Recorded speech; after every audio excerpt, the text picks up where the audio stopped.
শুধু আজকের জন্য 19শে ডিসেম্বর। আমাদের কথাকে কাজে না পরিণত করলে সে কথার কোনো মূল্য নেই। বেসিক টেক্সট, পৃষ্ঠা নাম্বার 56। 12 নম্বর পদক্ষেপটি মনে করিয়ে দিচ্ছে যে আমাদেরকে আমাদের জীবনের সর্বক্ষেত্র এই নীতিগুলির চর্চা করার জন্য সচেষ্ট হতে হবে। এনেতে আমাদের চারপাশে আমরা এই কথাটার নানা জীবন্ত উদাহরণ দেখতে পাই। কিছু অভিজ্ঞ মেম্বার যাদের চলাফেরার মধ্যে প্রশান্তির একটা জ্যোতি দেখা যাচ্ছে বলে মনে হয়, তারা তাদের জীবনে এই সুবুদ্ধি প্রয়োগ করার উপকারটা দেখিয়ে দেয়। 12 নম্বর পদক্ষেপের উপকারটা পেতে হলে যেটা করা জরুরি তা হলো কে কি বুঝছে তা না ভেবে আমাদেরকে অন্তর থেকে এই আধ্যাত্মিক নীতিগুলির চর্চা করে যেতে হবে।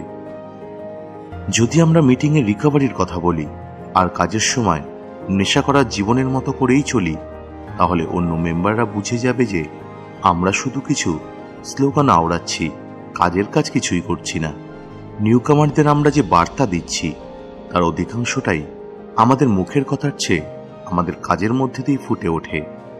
3 নম্বর পদক্ষেপের মিরাকেলটা না জেনেই যদি আমরা কাউকে ঈশ্বরের হাতে জীবন সমর্পণ করার উপদেশ দিই, তাহলে হয়তো যার উদ্দেশ্যে বলা সেই নিউকামার কিছুই বুঝতে পারবে না। কিন্তু যদি আমরা যা বলি সেটাই কাজে করি এবং যা আমাদের প্রকৃত অভিজ্ঞতা শুধু সেটাই শেয়ার করি, তাহলে আমাদের সেই বার্তা সকলের কাছেই পরিষ্কার বোধগম্য হয়ে উঠবে। শুধু আজকের জন্য। আর কেউ যদি জানতে নাও পারে, সেই অবস্থাতেও আমি রিকভারির নীতিগুলি পালন করে যাব।